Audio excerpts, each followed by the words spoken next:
ஒருத்தன் கெடுதல் நினைக்கணும்னு நினைச்சானா அவனுக்கு காரியம் செய்கிற அளவுக்கு உண்டான பலனை கொடுக்கும். வராய கும்பிடனா அதுக்கு உண்டான உனக்கு அந்த பிராப்தம் இருக்கணும். உனக்கு அந்த பிராப்தம் இருந்தாக்கா நம்ம வராகி அன்னைனா எங்கே உடனே நம்ம எங்கள் தஞ்சை பெரிய கோயிலுக்கு போயிடுறாங்க. இப்போ சோழர்களோட வாழ்க்கையில் மட்டும்தான் என்ட்ரி ஆகிருக்கு. சோழர்களுக்கு மட்டும்தான் உரித்தான தெய்வம் அப்படின்னு நினச்சிக்கிறாங்க. வராகியை உபாசனை பண்ணணும், இல்லை வராகியை கும்பிடணும்னா இரவில் தான் கும்பிடணும், ஒரு 11 மணிக்கு மேலே கும்பிடணும் அப்படிங்கிறது தான் எல்லாரோட கருத்தாக இருக்குது. பிரம்ம முகூர்த்தத்தில் நீங்கள் வராகியை கும்பிடணும்னு நினச்சி நீங்கள் தூங்காத தெய்வம், அதனால் இரவு படையலிட்டு வராகியை நம்ம வழிபாடு செய்ய ஆரம்பித்தோன்னா நமக்கு பலன் கிடைக்குங்கிறது ஒரு தவறான.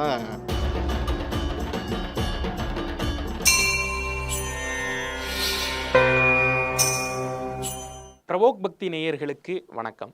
இன்று நம்முடன் வராகி சித்தர் அவர்கள் இணைந்துள்ளார்கள். வணக்கம் சார். அன்மையான அனைத்து நண்பர்களுக்கும் வராகி அன்னை ஆசிக்குள்ள மட்டும் வணக்கம். வராக ரூபம் எல்லாரும் பார்த்துருப்போம். காந்தாரா படத்தில் உலகம் அறிய இந்த அவதார ரூபத்தை இப்போ எல்லாரும் பேசிக்கிட்டு இருக்காங்க. ஆனால் நம்ம பண்டைய காலம் தொட்டே நம்மளுடைய தமிழ் பாரம்பரியத்தில் வராகி அம்மன் வழிபாடு மிக சிறப்பு வாய்ந்ததாக இருந்திருக்கு. இப்போ இந்த வராகி அம்மன் வழிபாட்டுடைய ஆரம்பம் என்ன? முதல்ல இந்த வராகி அம்மன் யார்? வராகிங்கிறது இன்னைக்கு நம்ம சொல்லக்கூடிய ஒரு பேர். ஆனால் அவளுக்கு ஆதி பேர் என்ன அப்படின்னு பார்த்தாக்கா கேளல் தான். நம்ம ஆதி பேர் நம்மளோட சங்க இலக்கியங்களும் சரி அதுதான் குறிப்பிட்டிருக்கேன், கேளல் தான். பன்றிங்கிறது அந்த பேர் நமக்கு இதாக இருக்குங்கிறதுனால இவங்க வடநாட்டுக்காரங்க வராகிங்கிற அந்த பேரில் வச்சுக்கோங்க. இப்போ வராகி யார்? இப்போ பலருக்கும் என்னென்னா இப்போ இருக்க ஜெனரேஷனுக்கு என்னன்னா புகுத்தப்பட்ட தெய்வமாக வராகி, திடீர்னுட்டு வராகி வராகி வராகி அப்படின்னு சொல்கிறாங்க. அதுக்கு முன்னாடி என்னென்னா வராகி கும்புறவங்களுக்கு என்ன நடக்கும் அப்படின்னா, வராகி கும்புறவங்களுக்கு ஏதாவது கெடுதல் யார் ஒருத்தன் நினைக்கிறானோ அவனுக்கு காரியம் செய்கிற ஒரு நிலைமை உண்டாகும். அதுதான் அந்த வராகியால் என்ன காரியம் நடக்குன்ட்டு. இப்போ வராகி யார்? ஆதி மாந்தருக்கு. இப்போ ஆதி மாந்தருக்கு முதல்ல உழவு தொழில்னு ஒன்று யாருக்குமே தெரியவே தெரியாது. அப்போ அந்த நேரத்தில் இவர் அந்த வராகியானவள் அந்த தன்னோட தந்தத்தில் தனக்கான உணவை நம்ம பூமியை பிளந்து போட்டு தனக்கான உணவை தேடி எடுத்துக்கணும். அந்த பூமியை பிளந்து போட்ட இடத்துல ஆதி மாந்தரானவன் திணை விதைச்சு அதுலேருந்து தான் தன்னோட விவசாயத்தையே துவக்கிறான். இன்றைக்கும் பார்த்தீங்கன்னா ஏற்கலப்பே அந்த தத்துவத்தை சொல்லும். இன்றைக்கி ஆதி மாந்தருக்கு விவசாயத்தை கற்றுக் கொடுத்தது யார் அப்படின்னு பார்த்தாக்கா ஏதாவது ஒரு இன்ஸ்பிரேஷன் நமக்கு வாழ்க்கையில் இன்றைக்கி ஒவ்வொன்றும் இத்தனை சயின்ஸுக்கும் யார் முதல்ல யாராவது ஒருத்தர் அதுக்கு தூண்டுகோலாக இருப்பாங்க. அந்த மாதிரி நம்மளோட இந்த தமிழ் சமயத்துக்கு விவசாயத்தை முதல் முறையில் கற்றுக் கொடுத்தது யாருன்னு பார்த்தாக்கா இந்த அம்மா தான். அதுக்கு ஒரு வழிகாட்டி. அன்றைக்கி இப்போது அந்த வராகி தெய்வத்தை இன்றைக்கி தான் நம்ம ஆதி காலத்துலேருந்து இன்னைக்கு வரைக்கும் நம்ம கூட வாழ்ந்த முதல்ல பஞ்சபூதங்களை அவன் கடவுளை வணங்க ஆரம்பித்தான். தன் கூட பயணித்த விலங்குகளை ஆதி மாந்தரவன் தன்னோட கடவுளை நினச்சி வணங்க ஆரம்பித்தான். அதில் ஒரு தெய்வம் தான் நம்ம வராக அவதாரம் வராகி அன்னை. பார்த்திங்கன்னா வராகியானவர். இப்போது இந்த வராகியானவள் இன்றைக்கி இவ்வளோ தூரம் பேசப்பட பொருளாக இருக்காங்கன்னா இன்றைக்கி எல்லா தெய்வத்துக்கும் ஒரு சிறப்பு இருக்கும். ஒருத்தருக்கு பண தேவை இருக்கும், ஒருத்தங்களுக்கு கஷ்டம் இருக்கும், ஒருத்தங்களுக்கு வேறு ஏதாவது பிரச்சனை இருக்கும், இல்லை வேலையில் பிரச்சனை, இந்த மாதிரி எல்லாத்துக்கும். ஆனால் இது எல்லாத்துக்கும் அதை முற்றுப்புள்ளி ஒருத்தங்களை கெடுக்கணும், ஒருத்தங்களை அழிக்கணும்னு நினைக்கிற துடிக்கிறவங்களுக்கு காரியம் செய்யக்கூடியவளா, அவனோட வாழ்க்கையை அழிக்கக்கூடியவளா, அதாவது வராகி யார் ஒருத்தங்க தொட்டு அவங்கள யார் வணங்க ஆரம்பிக்கிறாங்களோ, யார் உபாசனை பண்ண ஆத்மார்த்தமாக இந்த பக்திங்கிறது ஒழுக்கம் சார்ந்து இருக்கணும் வராகியை தொடும் போது. அப்படி இருக்கவங்களுக்கு ஒருத்தன் கெடுதல் நினைக்கணும்னு நினச்சானா அவனுக்கு காரியம் செய்கிற அளவுக்கு உண்டான பலனை கொடுக்கக்கூடியது தான். அதுதான் இந்த வராகியால் ஏற்படும் காரியம்னா இதுதான் காரியம். இதுதான் அவளோட சிறப்பு அப்படின்னு பார்த்தாக்க இன்னும் நிறைய இருக்குது. கேட்டேன் நான் இன்னும் பலதை சொல்கிறேன். சத்ரு சம்ஹாரம் அப்படிங்கிறது தான் எதிரியே துவாம்சம் செய்கிறவர். வராகி அன்னையை யார் ஒருத்தர் வணங்குறாங்களோ அந்த வராகியை தொட்டு வணங்க ஆரம்பிக்கிறாங்க, அவங்களோட உபாசனை யார் எடுக்கிறாங்களோ அந்த குடும்பத்துக்கோ இல்லை அந்த நபருக்கோ யார் ஒருத்தன் கெடுதல் செய்யணும்னு நினைக்கிறானோ இல்லை அந்த செயலை பாதகத்தை செய்ய ஆரம்பிக்கிறானோ அவனுக்குங்கிறது அவனோட குல நாசம் சத்ரு சம்ஹாரங்கிறது வராகியானவள் செய்வாள். அதான் பல நேரம் சொல்லுவாங்க, இவங்க நம்ம வராகி அன்னை மூர்க்கமானவள், மூர்க்கத்தனமாக இருக்குங்க, அதனால் வீட்டில் வச்சு வளர்க்குங்க. மூர்க்கமானவள் அது உண்மைதான். மூர்க்கமான வராகி அன்னை மூர்க்கமானவள்னா கண்டிப்பாக மூர்க்கமான எதிரிக்கு மூர்க்கமானவள். அதாவது வந்து யானை பலத்தோட யானையை கூட வீழ்த்தக்கூடிய அளவுக்கு சக்தி பவர் யாருக்கு இருக்குன்னு பார்த்தாக்கா பன்றிக்கு இருக்கு. அப்போ மோதி ஜெயிக்கக்கூடிய அந்த அளவுக்கு மூர்க்கத்தனமாக வல்லமையோட மோதக்கூடிய அந்த வல்லமை யாருக்கு இருக்குன்னு பார்த்தாக்கா வராகிக்கு இருக்கு.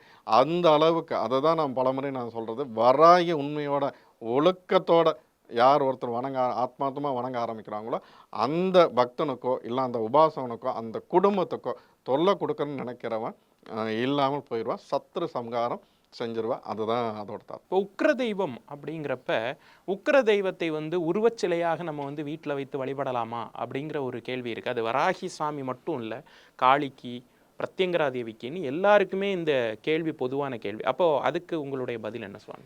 உக்கிர தெய்வம் அப்படின்னு சாந்த தெய்வம் அப்படின்னு ஒரு பாட்டாகவும் உக்கிர தெய்வம் ஒரு பாட்டாகவும் இன்றைக்கி பலதான் பிரித்திங்கா தேவியாக இருந்தாலும் சரி, காளியாக இருந்தாலும் சரி, வராகி அன்னையாக இருந்தாலும் சரி, இவங்களெல்லாம் வந்து என்னென்னா உக்கிர தெய்வம்னு சொல்லி ஒதுக்கி வச்சுட்டாங்க. இன்னொன்று என்னென்னா இவங்களெல்லாம் வணங்கணும்னா ஒரு வனாந்திரத்தில் இருக்கிற இதுக்கோ இல்லை கோயிலுக்கோ போய் வணங்கணும் அப்படிங்கிறது தான் அது இருந்து முதல்ல அப்போ இருந்த காலகட்டங்கள் சூழ்நிலையில் அதுக்காக வந்து இன்றைக்கி தெய்வத்தை வணங்கணும்னா நம்ம இந்த மாதிரி இடத்துக்கு போய் வணங்கணும்னு இருந்தது. இப்போ உக்கிரமான தெய்வங்க இப்போ பலரும் என்ன சொல்ல கேட்பாங்க, நீங்கள் இவங்க காளியை நீங்கள் தொட்டாலும் சரி, வராகி அன்னையை நீங்கள் கும்பிட ஆரம்பிச்சிங்கனாலும் சரி, பிரித்திங்கா தேவியை நீங்கள் கும்பிட ஆரம்பிச்சிங்கனாலும் சரி, நீங்கள் வந்து வீட்டில் வச்சு வழிபாடு பண்ணாங்க. ஏன்னா அவங்க உக்கிரமானவங்க, வீட்டை அழிச்சிருவாங்க, இல்லைன்னா நமக்கு ஏதாவது கெடுதல் வரும் அப்படின்ட்டு. இன்னும் பல பேர் என்ன சொல்லுவாங்க அப்படின்னு பார்த்தாக்கா, வராகி இப்போ திடீர்னு கும்பிட ஆரம்பிச்சுட்டு எனக்கு வீட்டில் பிரச்சனையாகவே இருக்குது, ஏதாவது எனக்கு ஒரு 10 நாள் கும்பிட ஆரம்பிச்சாங்க, 5ஆவது நாளே எனக்கு பிரச்சனை தொந்தரவு கொடுத்துக்கிட்டே இருக்குது அப்படின்னு சொல்லிட்டு ஃபோட்டோ கொண்டு கோயிலில் வச்சவங்க கதையெல்லாம் இங்கே நிறைய பேர் இருக்குது. இப்போது வராகியை கும்பிட்டா பிரச்சனை வருமா இந்த உக்கிரமான தெய்வமா அப்படிங்கும்போது, வராகியை கும்பிட்டா கண்டிப்பாக பிரச்சனை வரும். என்ன இப்படி சொல்கிறீங்க அப்படின்னு கேட்பாங்க. வராகியை கும்பிட்டா கண்டிப்பாக பிரச்சனை வரும். இப்போ நான் வந்து என்னோட டிவோட்டிஸ்க்கு எல்லாத்துக்குமே நான் கொடுக்குறது எல்லாம் பார்த்தீங்கன்னாக்கா, நான் இப்போ கிட்டத்தட்ட ஒரு 6 வருட காலமாக வராகி அன்னையோட ஃபோட்டோவை தான் யாரெல்லாம் கும்பிடக்கூடாதுன்னு சொன்னாங்களோ அவங்களுக்கு கூட நான் வராகி ஃபோட்டோ கொடுத்துருக்கேன், வராகி சிற்பத்தை கொடுத்துருக்கேன், அவங்களோட பூஜை பொருட்கள் நான் கொடுத்துருக்கேன். இன்றைக்கி வராகி கும்பிட ஆரம்பித்தவங்க யாருமே தோற்று போனதாகவோ வீண் போனதாகவோ கெட்டு போனதாகவோ சரித்திரம் கிடையாது. அதனால் வராகி உக்கிர தெய்வம் அவங்கள வீட்டில் வச்சு வணங்குறதுல நமக்கு கெடுதல் வந்துடும் நினைக்கிறது ஒரு தவறான ஒரு வாதம். இன்னொன்று என்னென்னா, எந்த தெய்வமும் அதாவது வராகியாக இருந்தாலும் சரி, பிரித்திங்காவாக இருந்தாலும் சரி, காளி அன்னையாக இருந்தாலும் சரி, எந்த ஒரு தெய்வம் அவங்க நம்ம காக்கக்கூடிய நம்மளோட தாய், இன்னொரு தாய். இப்போ இவங்க வந்து யாருக்கும் கெடுதல் செஞ்சிட மாட்டாங்க. அது உள்ளன்போட நம்ம ஒழுக்கத்தோட, பக்திங்கிறது ஒழுக்கம் சார்ந்து இருந்து நம்ம வராகி நம்ம தொட்டோம்னா நம்மளோட வாழ்க்கையில் மேன்மை தான் வரும். எதிரியானவன் நம்ம பக்கத்தில் கூட இருக்க மாட்டான். நமக்கு ஒரு கெடுதல் படங்கிறது வரவே வராது. உங்களோட வாழ்க்கையில் நீங்கள் அவளை நம்பிட்டீங்கன்னா உங்களை அடுத்த கட்டத்துக்கு கொண்டு போயிடுவாப்ல. இன்னொன்று என்னென்னா பார்த்தீங்கன்னா, இன்றைக்கி இருக்கிற நம்ம 150 கோடி ஜனத்தொகையில் எத்தனை பேருக்கு இன்றைக்கி வராகி பற்றி தெரியும்? வராகி கும்பிடனா அதுக்கு உண்டான உனக்கு அந்த பிராப்தம் இருக்கணும். உனக்கு அந்த பிராப்தம் இருந்தாக்கா ஆட்டோமேட்டிக்காக ஏதோ ஒரு ரூபத்தில் சிவ ரூபத்தில் ஏதோ ஒரு ரூபத்தில் வராகியானவனு உனக்கு அந்த காட்சி கொடுக்க ஆரம்பிப்பா. அங்கேருந்து உங்களோட வாழ்க்கை வராகியை யார் ஒருத்தன் கும்பிட ஆரம்பிக்கிறானோ, யாரோடுக்கு அந்த அவங்களோட வழிபாட்டில் இறங்க ஆரம்பிக்கிறானோ அவனோட வாழ்க்கைங்கிறது அங்கேருந்து நீங்கள் அது வரைக்கும் நீங்கள் பட்ட கஷ்டம்லாம் அதிலேருந்து நீங்கள் மாற ஆரம்பிச்சோம். நான் பலமுறை நான் சொல்கிறது தான், வராகியை கும்பிட்டா பிரச்சனை வருமா? பிரச்சனை வரும். அது என்னென்னா அந்த பிரச்சனைங்கிறது எப்போ அந்த 10 நாளாக நீங்கள் 11 நாள் நீங்கள் விரதம் இருந்தவங்க அவளை கும்பிட ஆரம்பிக்கிறீங்கன்னா உங்களோட பிரச்சனைங்கிறது உங்களோட வாழ்க்கை ஃபுல்லாக நீங்கள் சந்திச்சு ஒரு 10 வருஷம் ஒரு பல பிரச்சனைங்க சம்பாதிச்சு வச்சுருப்பீங்க, இல்லை ஒருத்தர் கடன் வாங்கியிருப்பீங்க, இல்லை ஒருத்தர் வம்பெடுத்துருப்பீங்க, அவன் கத்தி எடுத்து கொடுத்த கூட வந்து நிற்பான். ஆனால் வந்துட்டாக்கா உங்களை பார்த்துட்டு பேசாமல் போயிடுவான். அந்தளவுக்கு வர பிரச்சனையை ஃபேஸ் பண்ணுங்கள். நான் என்னோட டிவைடர்ஸுக்கு நான் பலமுறை நான் சொல்கிறேன், வராயை கும்பிட்டா பிரச்சனை வருமானா வரும், வந்தால் அந்த பிரச்சனையை ஃபேஸ் பண்ணு. ஆனால் அதோட உங்கள் லைஃப்பில் அந்த பிரச்சனை முடிஞ்சிடும். அதுக்கப்புறம் உங்கள் லைஃப்பில் இப்படி ஒரு பிரச்சனை இனி இருந்துதான் எந்த ஒரு சூடும் இருக்காது. அதுலேருந்து மீண்டுது. இதுதான் பல பேர் பயந்துக்கிறாங்க, நான் வராகி கும்பிட்டோன்னா பிரச்சனை பெருசாகுது, கணவன் மனைவிக்குள்ளே இருக்கிற பிரச்சனையோ இல்லை கணவன் மனைவிக்குள்ளே இன்னும் வேறு ஒரு அஃபையர்னால ஏதோ ஒரு பிரச்சனை வரும், இந்த மாதிரி அப்போ தொழில் சார்ந்து ஏதாவது பிரச்சனை இருக்கும். இதெல்லாம் வந்து பிரச்சனையெல்லாம் பெருசாகும் அந்த இருக்கிற பிரச்சனை. ஏன் அப்படின்னா அதோடு அதுக்கு ஒரு தீர்வு கிடைக்கும், முற்றுப்புள்ளி கிடைக்கும், அதுக்கப்புறம் நிம்மதியாக வாழலாம், சந்தோஷம் வாழலாம். அதுக்கு தான் இந்த வராகியை கும்பிட ஆரம்பித்து அந்த பிரச்சனை வர்றதுக்கான காரணமே. சோழர்களுடைய குலதெய்வமாக வராகி, சோழர்களுக்கும் வராகி அம்மனுக்கு உண்டான தொடர்பு என்ன சாமி? இப்போ சோழர்கள் காலத்தில் இப்போ நம்ம தஞ்சை உடனே எடுத்தோடனே நம்ம தஞ்சை பெரிய கோயிலுக்கு நம்ம போயிடுறோம். சோழர்கள் தான் கும்பிட்டாங்க. சோழருக்கு முந்தைய காலத்திலேயே சோழருக்கு முன்னாடியே பாண்டியர்கள் கும்பிட்டுருக்காங்க, வராகியை கும்பிட்டுருக்காங்க. இன்றைக்கி பாண்டியர்களுக்குன்னா பாண்டிய நாட்டில் சிவகங்கை பக்கத்தில் தொண்டி போகிற வழியில் அவருக்கான ஆலயம் இருந்திருக்கு. அது வந்து இன்றைக்கி மாற்றி அமைக்கப்பட்டிருக்கு, சிதிலமடைஞ்சு அதை மாற்றி அமைக்கப்பட்டிருக்கு. அந்த பழைய வரலாறை நான் தேடி போகும்போது, வராகியோட வரலாறு தேடி போகும்போது பலரும் வந்து இங்கே இருந்தது அதை மாற்றி இன்னைக்கு அமைச்சு. ஏன்னா இப்போ எல்லாமே என்ன நினச்சிக்கிறாங்க, நம்ம வராகி அன்னைனா எங்கே உடனே நம்ம எங்கள் தஞ்சை பெரிய கோயிலுக்கு போயிடுறாங்க. இப்போ சோழர்களோட வாழ்க்கையில் மட்டும்தான் என்ட்ரி ஆகிருக்கு, சோழர்களுக்கு மட்டும்தான் உரித்தான தெய்வம் அப்படின்னு நினச்சிக்கிறாங்க. இன்னொன்று என்னென்னா, அது ஒரு ஸ்டேட் வைஸாக அவங்க பார்க்க ஆரம்பிச்சிடுறாங்க, ஆந்திராவுக்கு சொந்தமானது. அப்படி கிடையாது. நான் ஆரம்பத்தில் சொன்னேன், தமிழ் மாந்தருக்கு ஆதி மாந்தருக்கு தெய்வம் யாருன்னு கேட்டாக்கா உழவு தொழிலுக்கு கற்றுக் கொடுத்த தெய்வம் பாண்டியர்கள். நான் சொன்னேன், பாண்டியர்கள் முன்னாடி வணங்கியிருக்கலாம். என்ன இங்கே ஒரு விஷயம் அப்படின்னாக்கா, சோழர்களாக இருந்தாலும் சரி பாண்டியர்களாக இருந்தாலும் சரி, இப்போ சோழர்களுக்கான பிணைப்புக்கு எங்கே வந்ததுன்னா, அவங்களோட அதாவது நம்ம ஒரு காரியத்துக்கு நம்ம போகிறோம், இந்த காரியம் நம்ம நடந்தே தீரணும், இல்லை நான் ஜெயிச்சே ஆகணும், வெற்றி அறுவடை பண்ணணும் அப்படின்னாக்கா நான் என்ன பண்ணலாம் அப்படின்னாக்க, அப்போ அவங்க எடுக்கிறது யாருன்னு பார்த்தாக்கா, எல்லா கோயில்லையும் முதல்ல யாரும் முதன்மையாக விநாயகர் தான் உட்காந்துருப்பார், வேறு யாரும் இங்கே இருக்குமா? எந்த கோயிலுக்கு போனாலும் முதன்மையாக அவர் தான் உட்காந்துருப்பார். அப்போது சோழர்கள் வந்து தன்னோட வெற்றியை இன்னைக்கு உலகம் ஃபுல்லாக பறைசாற்றுற அளவுக்கு யார் அங்கே முக்கியமாக இருந்தாருன்னு பார்த்தீங்கன்னா வராகியன். அதனால தான் அவங்களோட குலதெய்வத்துக்கும் அடுத்த நிலை. ஏன்னா குலதெய்வத்தோட அனுகிரகம் இல்லைன்னா எங்கேயும் எந்த தெய்வமும் இங்கே வேலை செய்யாது. குலதெய்வத்துக்கு அதுக்கப்புறம் முதன்மையான தெய்வமாக, கணபதியோட முதன்மையான தெய்வமாக யாரை வச்சாங்கன்னா வராகியை வச்சாங்க. இப்போ சோழர்களுக்கான தொடர்பு இவங்களுக்கு என்ன, அதுக்கு முன்னாடி வராகி அன்னையை அவங்க தொடர்றதுக்கு முன்னாடி, வராகி அன்னையை வணங்குறதுக்கு முன்னாடி, வராகி அன்னையை அந்த வழிபாடு செய்கிறதுக்கு முன்னாடி அவர்களோட வெற்றியை பாருங்கள். வராகி அன்னையை வழிபாடு செஞ்சதுக்கப்புறம் அவர்களோட அவங்களோட வெற்றிங்கிறது உலகம் முழுக்க வெற்றி கொடியை தான் அவர் நாட்டினார். சோழர்களோட பெருமை இவ்வளோ தூரம் பேசுகிறதுக்கும் அவங்க புகழ் பாடுறதுக்கு ஒரே காரணம் யாருன்னு பார்த்தாக்கா தெய்வத்தை வராகி அன்னை தான். அந்த அளவுக்கு வெற்றியை கொடுக்க திரும்ப மூர்க்கமானவள், எதிரிக்கு சிம்ம சொப்பனமானவள். அதனால தான் அவங்க வழிபாட ஆரம்பித்தாங்க, வெற்றி மேல் வெற்றியை அறுவடை செய்ய ஆரம்பித்தாங்க. சோழர்களுக்கு வெற்றியை அறுவடையாக கொடுத்தது இந்த அம்மா தான். அதனால தான் அவங்க சோழர்களுக்கும் வராகிக்குமான பிணைப்புங்கிறது ரொம்ப, இன்னைக்கு வராகின்னு எடுத்தாவே தஞ்சை பெரிய கோயில் சோழர்களுக்கான அந்த தெய்வங்கிறது இன்றைக்கும் பேசும்படும் பொருளாக இருக்கிறதுக்கு காரணமே இதுதான். ஒவ்வொருத்தரோட வாழ்க்கையிலையும் நான் வெற்றி பெறணும், ஜெயிக்கணும்னு நினைக்கிறவன் வராகியை கும்பிடு, ஒழுக்கமான பக்தியோட வராகியை கும்பிடு, உச்சத்தில் கொண்டு வைப்பார். தூங்காத தெய்வமா வராகி? ஏன்னா நிறைய இடங்கள்ல நம்ம பார்க்குறோம், நிறைய பேர் சொல்கிறாங்க இரவு முழுவதும் விழித்திருக்கக்கூடிய ஒரு தெய்வம் அப்படின்னு. இந்த கேள்வி பலரும் என்ன நினைக்கிறாங்க, நம்ம தூங்காத தெய்வமா வராகி, வராகியை உபாசனை பண்ணணும், இல்லை வராகியை கும்பிடணும்னா இரவில் தான் கும்பிடணும், ஒரு 11 மணிக்கு மேலே கும்பிடணும் அப்படிங்கிறது தான் எல்லாரோட கருத்தாக இருக்குது. இப்போது இதில் இருந்து முரண்பாடுபட்டவன் என்ன எதுக்காக அவங்க அப்படி சொன்னாங்க அப்படின்னு பார்த்தாக்கா, இப்போது வராகி அவள் தன்னோட உணவை எப்போ தேடுறா அப்படின்னு பார்த்தாக்கா இரவு நேரத்தில் தான். இரவு நேரத்தில் தான் தேடுறது. இப்போ இரவு முழுக்க அந்த விழித்திருக்கும் நிலையில் தான், இரவில் தான் தன்னோட உணவு, தன்னோட தேவைகளை நிறைவேற்றிக்கிறதுக்கு இரவில் தான் அவளோட அந்த பயணமே இருக்குது.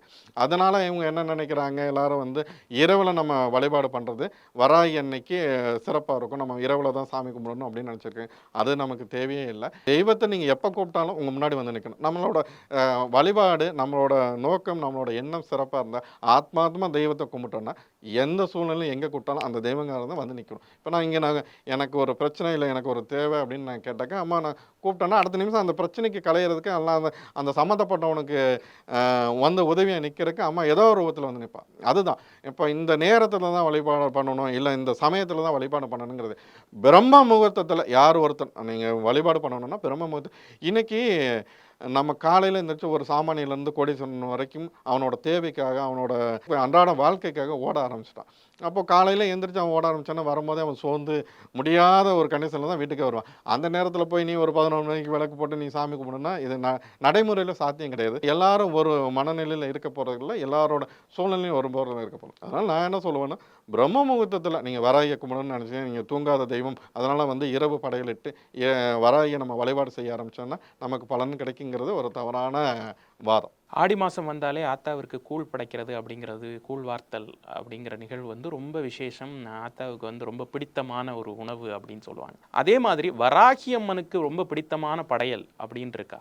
வராகி அன்னைக்கு பிடித்தமான படையல்ங்கிறத விட என்னன்னா தன்னோட உணவு தேவையை தனக்கு என்ன கிடைக்குதோ அதுக்கு தகுந்த மாதிரி தன்னோட உணவு தேவையை மாற்றிக்கிற தன்மைங்கிறது வராகி அன்னைக்கு உண்டு. இப்போ எல்லாரும் என்ன நினைக்கிறாங்க, நம்ம வராகி எப்பவும் போல் எல்லாரும் நம்ம அவல் பொரி கடலை வச்சு இல்லை தேங்காய் பழம் வச்சு நம்ம பழங்கள் வச்சு நம்ம வழிபாடு பண்ணணும்னு நினைக்கிறாங்க. உங்களுக்கு ஒரு பிரச்சனைக்கு உங்களோட ஒரு தேவைக்கு உங்களோட நோக்கத்துக்காக நீங்கள் கும்பிட ஆரம்பிக்க ஆத்மார்த்தமாக நீங்கள் கும்பிட ஆரம்பிக்கணும்னா அமாவாசை அன்னைக்கு நீங்கள் வராகி அன்னைக்கு நீங்கள் ஸ்டார்ட் பண்ணுங்கள்.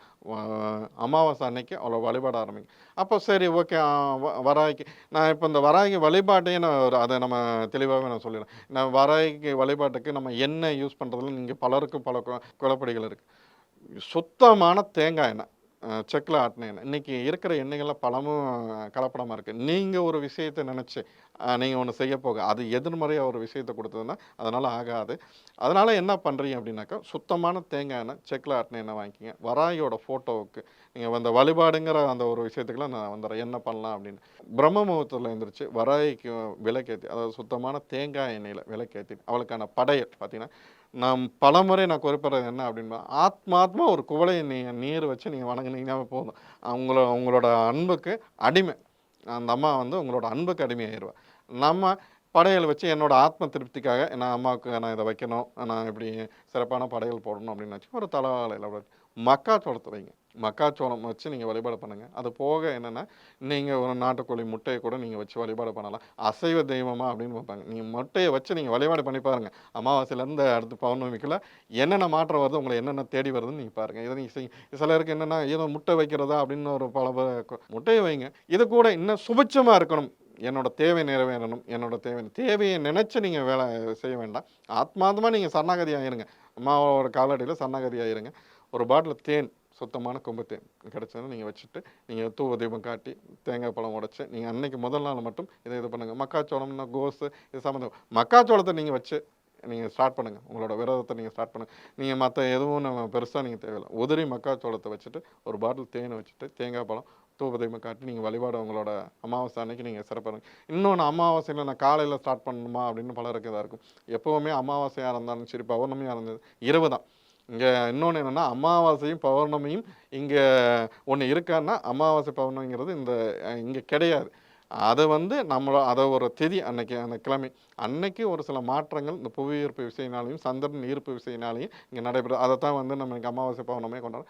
அந்த நாட்களில் நம்ம செஞ்சோன்னா இங்கே இந்த பஞ்சபூதங்கள்லேயே பல விஷயங்களில் தாக்கத்தை உண்டு பண்ண முடியுது. அப்போ அந்த நாட்களில் நம்ம ஒரு விஷயத்தை நம்ம கையில் எடுக்கும் போது, ஆன்மீகத்தை கையில் எடுக்கும் போது நமக்கு ஒரு சிறப்பான பலனை தொடக்கத்தை கொடுக்கும். அதனால தான் அமாவாசை அன்னைக்கு வராகி நீங்கள் கும்பிட ஆரம்பிங்க. பெருசாக நீங்கள் படையல் போடணும் இல்லை, மக்காச்சோளத்தை வச்சு ஒரு தேன் பாட்டில் வச்சு முடிஞ்சால் ஒரு நாட்டுக்கோழி முட்டையை வச்சு நீங்கள் வழிபாட ஆரம்பிங்க. உங்களோட அந்த முதல் நாள் மச்சமும் முடிகிற போதும் அதே மாதிரி நீங்கள் படையல் போட்டு ஆரம்பிங்க. மற்ற நாட்கள்லாம் வந்து ஒரு குவளை நீர் மட்டும் நீங்கள் வச்சுட்டு வராகி மாலையோ இல்லை வராகிக்கான மந்திரத்தையோ நீங்கள் சொல்ல ஆரம்பிங்க. இன்னும் எனக்கு இந்த 7 சனியால் பாதிப்பு இருக்குது, நவகிரகங்களால் எனக்கு பிரச்சனை இருக்குது அப்படின்னு நினைக்கிறவங்க, எனக்கு ராகுக்கு தோஷம் இருக்குது, எனக்கு செவ்வாய் தோஷம் இருக்குது, குருவை எனக்கு பார்வை இல்லை, இந்த மாதிரி நிறைய குரு பேச்சுனால இப்படி இருக்கிறவங்க ஒரே விஷயந்தான், நீங்கள் வராய்க்கு விளக்கேற்றிட்டு, அதாவது திருஞான சம்பந்தர் அருளிய கோளறு பதிகேட்டு தினமும் பாராயணம். இது மாதிரி ஒரு பெரிய அறம் வந்து இந்த மந்திரம் எதுவுமே இந்த உலகத்தில் கிடையாது. இதை நான் 7 சனியால் பாதிக்கப்பட்டேன், அஷ்டமத்து சனியால் பாதிக்கப்பட்டேன், எனக்கு கிரக தோஷத்தால் நான் பாதிக்கப்பட்டவன், காலையில் விளக்கேற்றிட்டு நீ ஒரு 1/2 மணி நேரம் உட்காந்து இதை பாராயணம் பண்ணு, உனக்கு என்ன தோஷமும் உனக்கு ஒன்றும் பண்ணாது. இதுக்கு மேலே ஒரு மருந்து எதுவுமே கிடையாது. வராகி உனக்கு துணையாக நிற்பேன், அதுக்கு இந்த மந்திரமும் உனக்கு துணையாக இருக்கும். இதுக்கு மேலே ஒரு பெரிய இந்த விஷயம் இந்த உலகத்தில் எதுவும் கிடையாது. வராகி அன்னை குறித்து நிறைய விஷயங்கள் எங்களோட பகிர்ந்துக்கிட்டீங்க. ரொம்ப நன்றி சார். நன்றி.